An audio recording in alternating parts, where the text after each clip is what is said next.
This broadcast is for March 29, 2026, Japan time. Welcome to Samurai MLB Talk. Thank you very much for watching. This channel is a place where we explore the essence of humanity through the lens of baseball, through the way we watch the game, the spirit behind it, and the philosophy it reflects from a uniquely Japanese perspective. To our viewers in the English-speaking world, I truly hope you'll enjoy this dialogue about human nature as seen through the game of baseball. Your support means more than I can say. If you enjoy this content, please consider subscribing to the channel.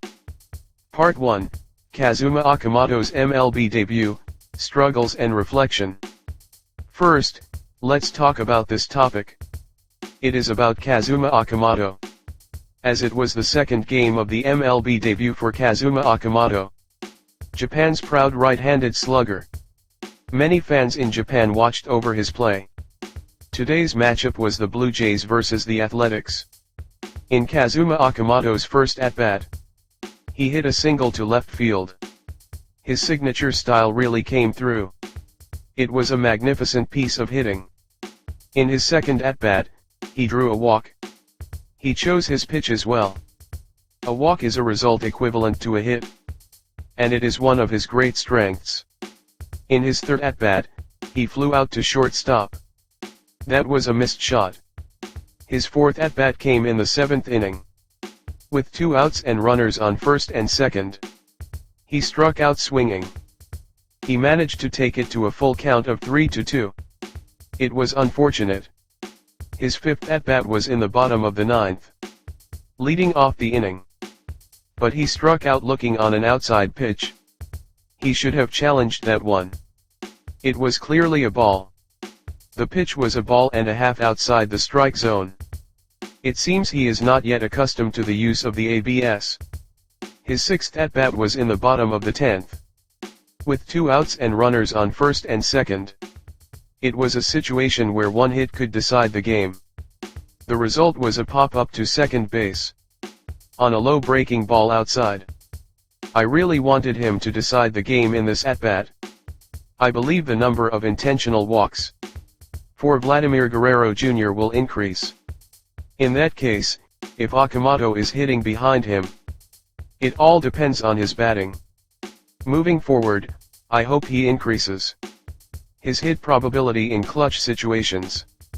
The game ended 8-7.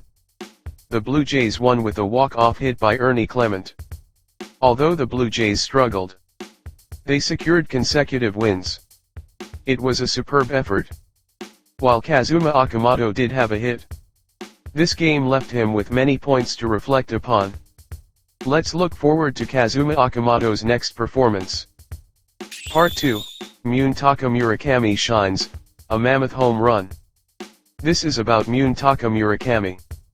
The other day, he hit a home run in his major league debut. And while there are many voices expecting another blast in today's game, let's look back at his at-bats. Today was the matchup between the White Sox and the Brewers. In his first at-bat, his plate discipline shone through. A walk. It was a brilliant eye for the ball. Despite being pushed into a strike-heavy count, he firmly identified the balls and drew the walk. In his second at-bat in the top of the fourth, Murakami entered the box as the lead-off hitter. He caught a first-pitch fastball and sent a massive home run into the center field batter's eye. It was a spectacular hit. A mammoth blast reminiscent of Shohei Ohtani. In the WBC, Shohei Ohtani was teaching Munetaka Murakami about hitting.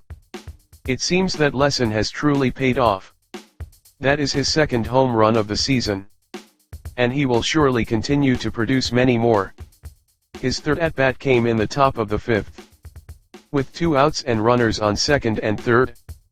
As a result, he ended up striking out swinging, chasing a ball fading outside. In this at-bat, because there was a curveball for the first strike, he mistimed the fourth pitch, which was a home run ball, and fouled it off.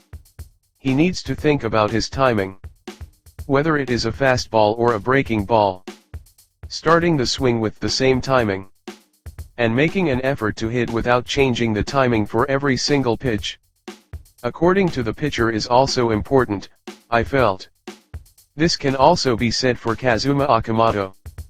But to hit home runs in the major leagues, one always needs to be resourceful under various philosophies. In his fourth at-bat in the top of the eighth, Munetaka Murakami came up as the lead-off hitter again. He fell victim to a pitcher's groundout. It was a pitch right down the middle, but he failed to make solid contact. Today, Murakami had 1 home run and 1 walk. I am looking forward to tomorrow's game as well. While Munetaka Murakami performed well, the level of the White Sox's offense and defense is low.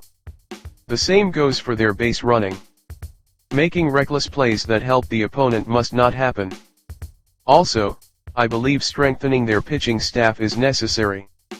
By giving up 3 runs right away in the first inning, the White Sox, who have low offensive power, must not let the game be decided in the opening frame. The White Sox's future challenges include drawing walks to get on base even without hits, and hitting to move runners forward when they are on base. I hope they play more cerebral baseball. As for the pitchers, they need to consider the rhythm.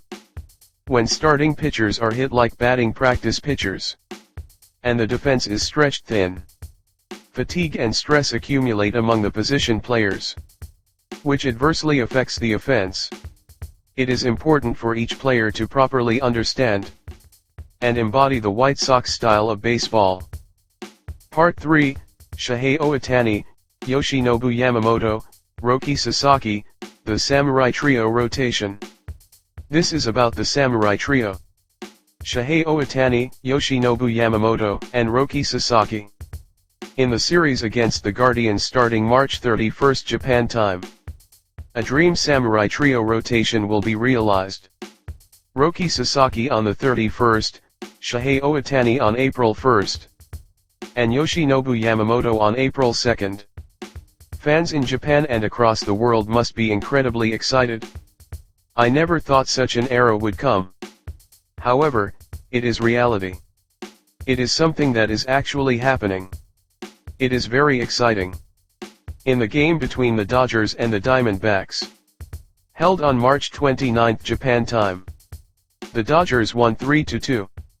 The Dodgers had difficulty scoring, but in the bottom of the 8th, Will Smith hit a go-ahead 2-run home run to take the lead and secure the win. It was wonderful game management. Until before today's game, I was worried about Freddie Freeman's condition. But in this game, Freeman showed his true self, going 3-for-4 with 1 RBI. I am relieved. The team's total hits in today's game were 6, with 3 RBIs. Freddie Freeman had 3 hits and 1 RBI. Miguel Rojas had 2 hits. And Will Smith had 1 hit, 1 home run, and 2 RBIs. The walks were 2 for Shohei Ohtani, and 1 for Mookie Betts. Considering this lineup, 3 runs are very unsatisfying. But today's Dodgers starter Tyler Glasnow, and the pitchers who followed, held firm. It was a game where the pitching staff truly shone. Regarding the lineup, Shohei Ohtani had 2 walks, but no hits, which was unfortunate. However, even when the hits weren't coming, I think the fact that he drew walks and reached base twice is commendable. For fans expecting home runs, it might feel a bit lacking. Munetaka Murakami, whom he mentored during the WBC, has hit home runs in 2 consecutive games since the season opener. So, I hope Ohtani, who is also Murakami's mentor, will hit a home run soon. There is no game tomorrow, but we can certainly expect great things from Shohei Ohtani's at-bats. Starting with the Guardian series the day after tomorrow, with the rotation of Roki Sasaki, Shohei Ohtani, and Yoshinobu Yamamoto. These games will draw attention from Japan and the entire world. Therefore, the unicorn will surely show his true form, hitting home runs and putting on a performance. The season has only just begun, so there is no need to worry. I am looking forward to the next series against the Guardians. That is all for today. Thank you very much.